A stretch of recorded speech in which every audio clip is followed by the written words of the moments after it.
In everyday life, when you want something to change and you cannot make it happen, we refer to this as stuck in a rut. One of the most challenging and naturally occurring obstacles the supermotocross riders have to deal with are deep, long grooves in the track, which we call ruts. I think whenever it comes to ruts, I think one of the hardest challenges for us is being able to put power to the ground while staying directly in just a small rut. And then you take off a jump in a rut and you got to land in another one.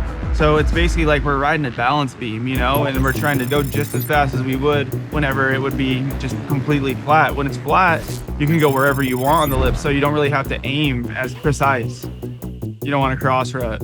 Basically, you either are off balance and your tires are just in separate ruts and you're just going sideways off the jump. If you cross rut the wrong way and you're going fast and you're still committed, that's where you can have a big crash.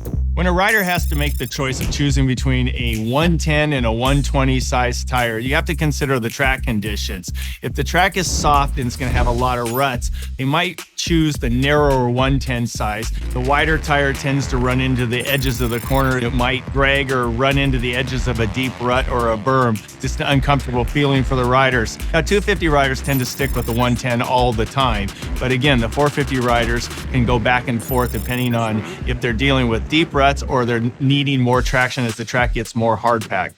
I think the ruts where they start developing in the beginning is obviously the fastest line, but sometimes maybe too deep to where you're dragging your foot pegs or something that you can't get the power to the ground as easy as you could if you were outside of them. Sometimes it's easier to basically just find the line where there is no ruts, even if it is the slower line as far as the angle and everything. So at the end of, you know, an outdoor second moto, you're taking lines that you would have never have taken just because it's smoother and away from the ruts.